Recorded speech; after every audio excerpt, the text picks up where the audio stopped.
Welcome back. Thank you for joining me on the second part of this transformation series I'm doing in Transformation We Trust. And this week I'm talking about co-creation and intelligent design. And this is important because I think this is where we really get to see how we lean into life.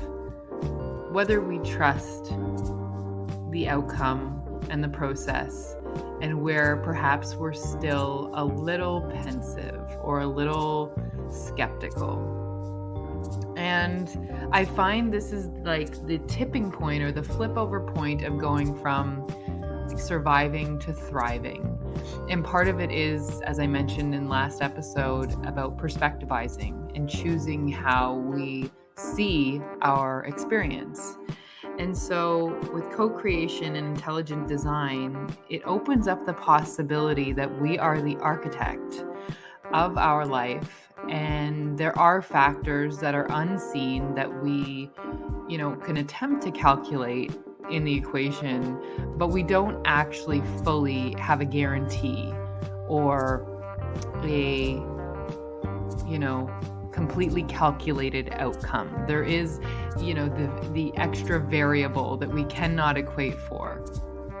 And this means that we can choose, but there's, again, always that unknown variable. Metaphorically speaking, this is the invisible player, the co-creator, the great composer, right? The orchestrator, of the effect of the cause, right? So when you make a move, this is the cause, and then there's an effect that comes after the cause, and then you get to continually choosing. So life is really about choices and pivots, right? And so I like the mystery about that. It keeps it fun for me. This is where I see the convergence of science and spirituality, and where science can take over so much of the explanation for the unseen variables. And it's beautiful in the sense that we've figured out how to look at things in an experimental way and in creating a hypothesis and testing out the theory, right? But ultimately, the invisible aspect or the effect, the other side of it that we try to account for, we don't fully know. We don't fully understand. And that's what makes it both exciting and terrifying all at the same moment. So and this is why I like the idea of spirituality. I think people get caught up in this idea of spirituality, and unfortunately we've been socialized to think about spirituality as basically religion when it's really not. Spirituality for me is, your connection to what is unseen, your connection to the faith and trust that there is a certain amount of benevolence, how you actually deal with this unseen variable is your spirituality. How do you deal with the energetic side of life? How do you see it? Do you see it as hopeless and always out to get you, or do you see it as full of potential? When we look at the natural world and seeds, germinating, or the caterpillar turning into the butterfly, ultimately these things turn out for the better in many cases. Like, they end up growing, they end up transforming, right? And there's a whole lot of faith and trust, whether that's conscious or not. The process continues to transform and evolve. So this unseen variable, in terms of, how we understand this scientifically, we see the concept, for instance, of friction, of resistance, of momentum. But when we really think about it, it is the unseen, the element of the unseen. We account for it. We rely on it. But this is the part of co-creation, the part of the co-creative process that is like the chess game of life, right? We move, we make a move, we move our guy, the grid shifts, the other players move, we move again, choice after choice, pivot after pivot. This is the This is the grand game, if you will.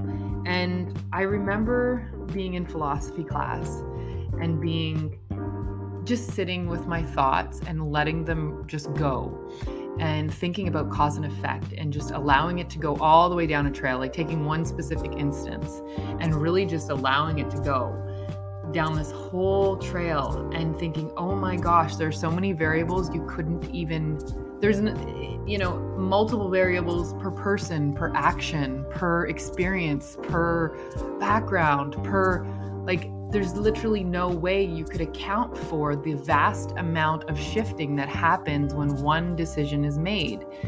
And that's when I understood the connection, that we are all connected. Like, we are all connected in this fabric, or this, like, imagine it like a sea of energy. And one shift creates a ripple, and we're all shifting all the time in every moment. And when you think about it like that, it could blow your mind. Like, it's there's a lot of freedom in that perspective, and then there's a lot of pressure, or there's a lot of like, holy I could barely grasp that, the bigness of what that actually means. So when we talk about the fact that we're all connected, this means that we're all connected in a river or ocean or sea, however you want to look at that metaphor, of cause and effect. And we all affect one another. The person who, cuts you off in the morning affects you. Whether it's just for a short moment, the energy affects you. It's funny, bless my husband, he has this really unique way of looking at it. Anytime he's cut off on the road, anytime there's any example of road rage happening around him or to him, bless him, he deals with it in a way that, oh, that person must be in a rush. So he rinses it. He's got an amazing emotional metabolism, an energetic metabolism, like it goes through him and he rinses it and he's not holding on to it. There's no residue. He's moving on. He's moving beyond it. It does not sit in his system, right? And this is one of the beautiful things about being in partnership, is that you get to learn from the other person. You get to learn the tools that they've learned. You get to look at their skill sets and their strategies. And if they've determined one that seems more efficient and effective, you get to apply it to your life if you learn it and embody it. But understanding that we are all connected in this way, I'm not really into bringing in, religious parables, but when we think of the idea of turning the other cheek, I remember listening to that story of turning the other cheek and thinking of the initial slap, and then thinking about that in a sort of a scientific, momentous way, and the friction that created and the ripple effect that created. And if somebody at one point had just absorbed the initial slap and been like, do you know what? That first infraction, I'll just absorb it. I get it. I understand it. It wasn't too hard for me to absorb, but I'm going to turn the other cheek, and it's not that big of a deal. But we got to a point where we couldn't absorb it. The infractions became so big. The hurt became so big. And here we are passing around hurt like a hot potato, like it's a domino effect. But the wonderful thing is we also pass around positive effects. Like, pay it forward became such an incredible gift to think about, paying it forward, or random act of kindness. My oldest son was born on Random Act of Kindness Day, and that was such an incredible thing to note. Like, that was so cool for me to see, because I believe in the power of it. And I believe that when you partner with that type of energy, it goes to work on your behalf. So understanding cause and effect in philosophy was crazy for me. And I start to see that there is this effect aspect, and sometimes we could never anticipate the effect of our actions. Sometimes we can. We have the foresight to really see how they can create a ripple effect, or they manifest in the world around us. But it is the constant reminder that we are all connected, right? And you get to choose whether you trust in the overall game of life, or whether the unseen happenings are out to get you, or out of your control. Whether, the floor is lava, or the floor is something different than that. The floor is, crystal blue water. Like, you get to perspectivize. And yes, some things do feel inherently bad and negative. I'm not going to say that there aren't horrible, terrible things that happen to people. but it's really how we choose to see that.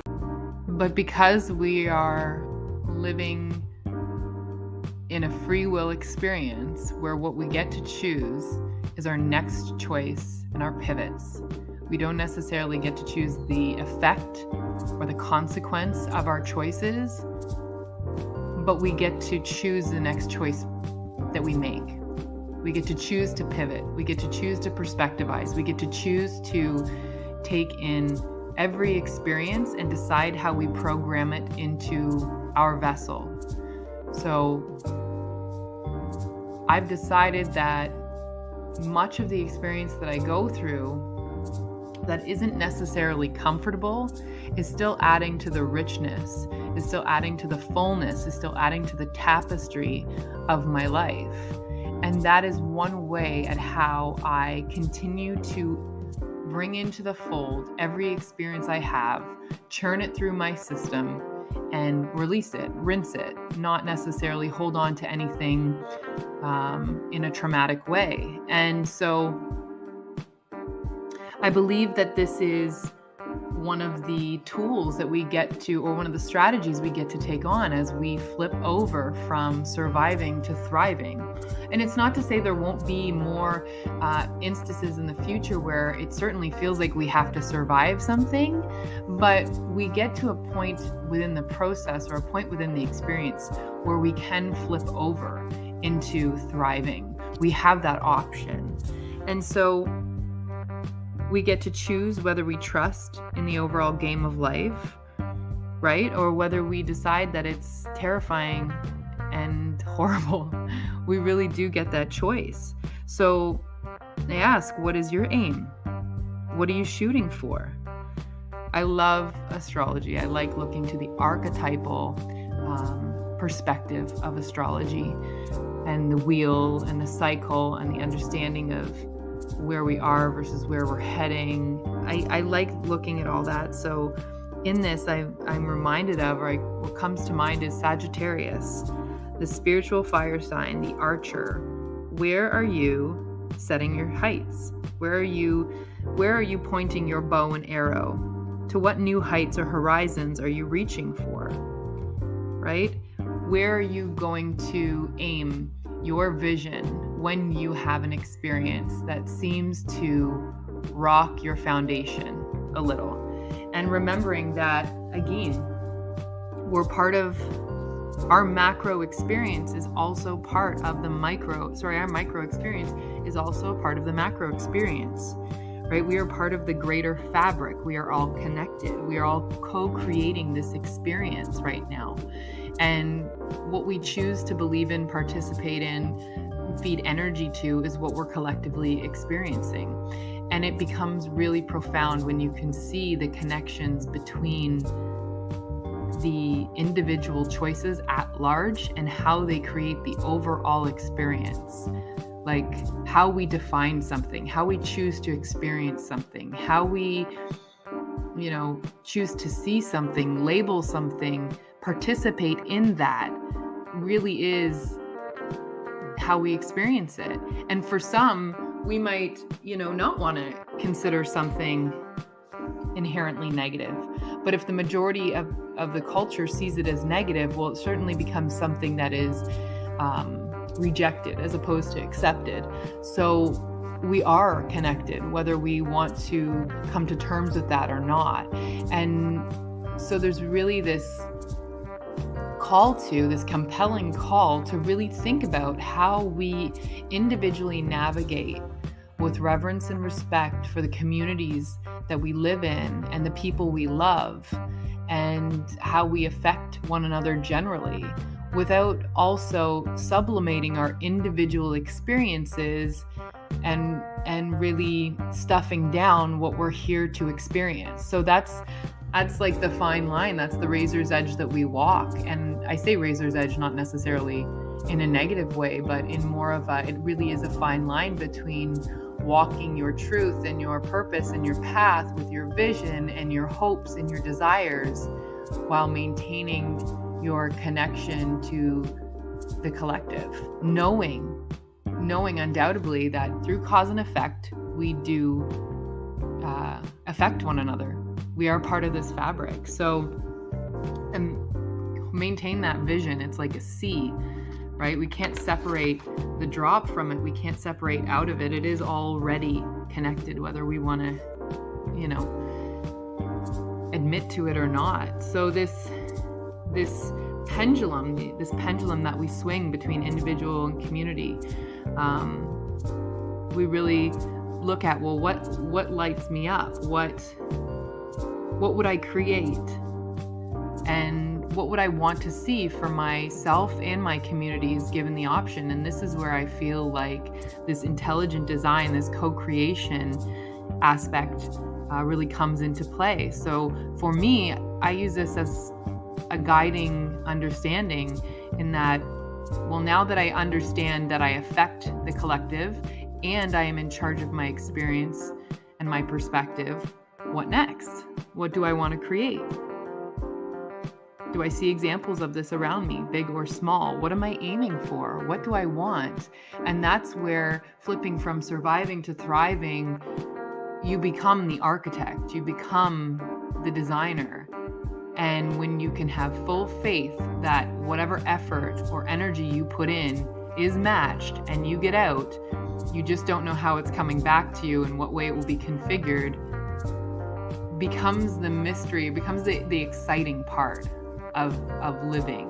It becomes sort of the gift of life when you can trust in your euchre partner's hand that they have cards and they want to win just as much as you do. That's when things become really fun and really exciting, knowing that everybody else is affecting your world around you as well. So sometimes I know in terms of faith and trust, we can get kind of bogged down in the negative things that are happening around us and start to think that the design of the overall game is negative. And I say game not as in,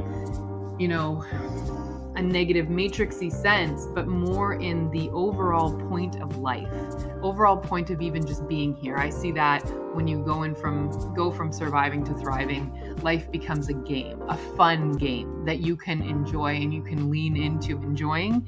And it does not mean there won't be challenges. That's why it is such an involved, exciting game.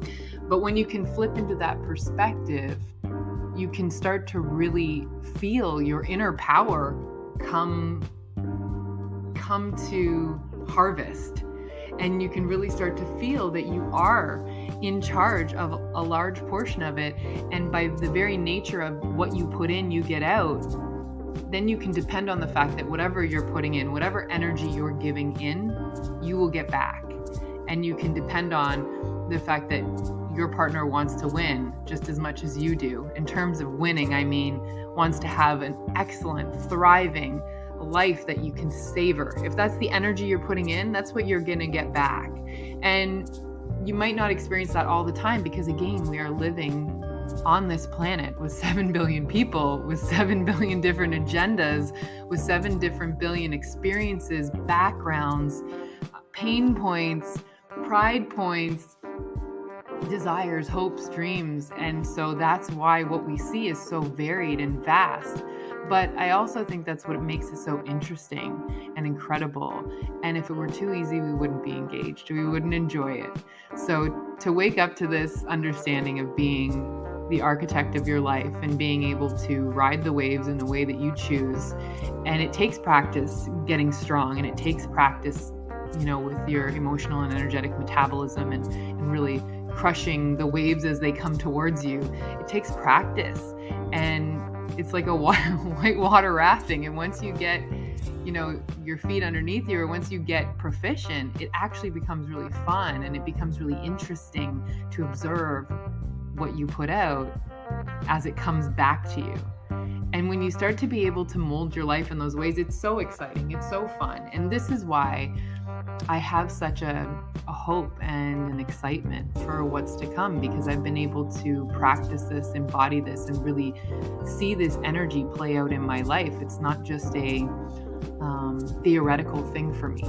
It's an actual practice that I'm committed to every day. And the proof is in the pudding. It shows. It shows the more I put in, the more I get out. And so that's my take on co-creation and intelligent design. And when I say it really shows where you're at in terms of your faith in your experience, your knowing that, the world is actually a sweet place. A few episodes back, I read a Kurt Vonnegut poem, and it's called Be Soft. Look it up. It's a wonderful poem. And it ends with, the world is actually, a beautiful place. And I come to that time and time again. Every time I go through a transition, every time I go through some sort of pain in my life, I'm reminded at the beauty of this game, if I'm willing to reach for that perspective. And sometimes I'll tell you, it is a reach. But I'm glad to be here with you all doing it. It certainly is the trip of a lifetime. So thank you for joining me on today's discussion of co-creating intelligent design. I hope, if anything, you feel empowered, because we all have this ability. We all have the ability to come here and create. We didn't come here to have a horrible existence of, not enjoying it. And when we can see that there's the potential to really sink your teeth in and get the most out of life, it really does become fun. It really does become quite a ride. So again, thank you. Next week, I'll be talking about, next podcast, I suppose, I'll be talking about the great work. So digging in, doing the work, what happens when you go through a rough patch, or when you're whitewater rafting and you hit some rapids that seem almost too big and you question for a minute or two whether you're going to get through it. So that's what next week I'll be looking at. Some call it the dark night of the soul, some call it spiritual awakening, some call it transformation, some call it rebirth, reinvention, evolution, whatever you want to call it. When the proverbial S hits the fan, how do we make lemonade from these lemons? So that's next time. Thank you very much for joining me.